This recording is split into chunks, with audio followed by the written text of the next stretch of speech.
اكبر خطأ بيقع فيه اصحاب المشاريع والانشطة التجارية وما بياخدوش بالهم منه لما بيجوا يفتحوا المشروع بتاعهم.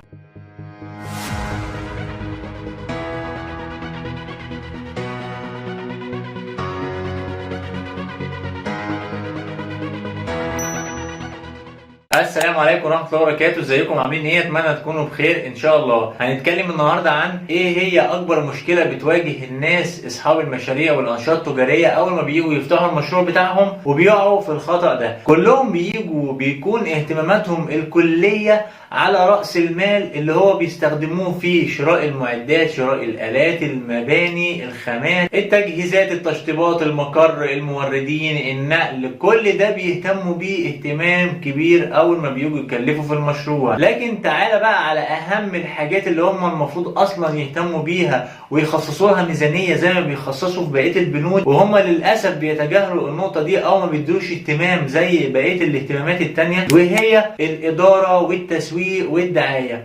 لازم يا جماعة نكون مخصصين ميزانية كويسة جدا للإدارة والتسويق والدعاية زي اهتمامكم بالظبط بميزانية المقر والتشطيبات والمعدات وكل الحاجات اللي قلناها دي. لأنك لو ما خصصتش ميزانية وما اهتمتش بالثلاث بنود دول، كل اللي انت عامله في الأول ده ولا كأنك عملت أي حاجة. وكلنا أو أغلب الأنشطة بتهتم بالكلام ده، وفعلا كان بيجي لنا مشروعات كتيرة جدا مهتمية بالحاجات دي، ونيجي نتكلم في إن هو يجيب مندوب مبيعات يقول لك لا والله انا معيش ميزانيه، المصروفات مش هتكمل معايا. طب اشتغل حمله او كامبين تسويقيه معينه، لا ده الميزانيه معايا مش هتكفي، الارباح قليله، لا ده انا بخسر.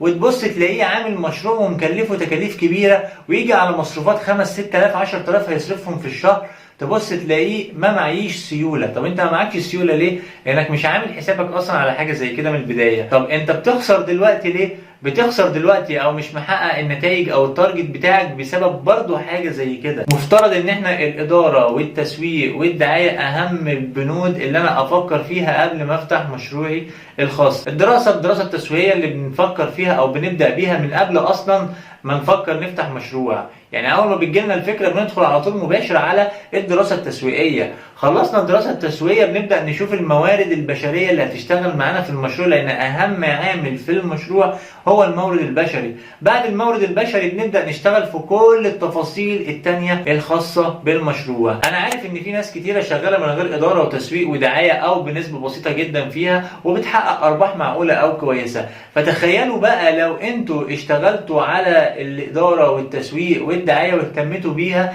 اهتمام بنسبه 100% او اهتمام كبير، فشوف ارباحك ساعتها هتبقى عامله ازاي. وتقدر تقارن نفسك باي حد فاتح نفس النشاط بتاعك لكن عنده الثلاث حاجات اللي احنا قلناهم دول، وتشوف النتائج اللي شغال بيها وانت النتائج اللي انت بتطلعها عامله ازاي. فالخلاصه انك لازم تهتم بانك تجيب فريق اداري كويس، ولو هو مش متدرب بنسبه 100% فممكن انت تدربه وتديله دبلومات او تديله كورسات او تطور من مهاراته علشان هو اللي هيفرق معاك في شغلك بنسبة 100%. اهتم بالتسويق اهتمام كويس سواء قبل المشروع او اثناء المشروع او بعد المشروع، وما تجيش تفكر وتقول انا ما عنديش تسويق ومش محتاج تسويق لان كده كده مشروعي شغال او معيش ميزانية. خلي بالكوا بياعة الطماطم اللي واقفة في السوق محتاجة تسويق، بتاع الورنيش اللي بيشيل البوكس على كتفه وبيلف ده محتاج تسويق. فتخيل بقى نشاطك بالنسبة للناس دي هل فعلا محتاج تسويق ولا لا؟ اتمنى تكون الحلقه عجبتكم واستفدتم منها، ويا ريت تدعمونا بلايك للفيديو وعمل سبسكرايب للقناه وتفعيل زر الجرس عشان يوصلكم كل جديد، وتابعوا باقي سلسله نصايح في البيزنس على قناه بزنساوي سويد. واشوفكم على خير والسلام عليكم ورحمه الله وبركاته.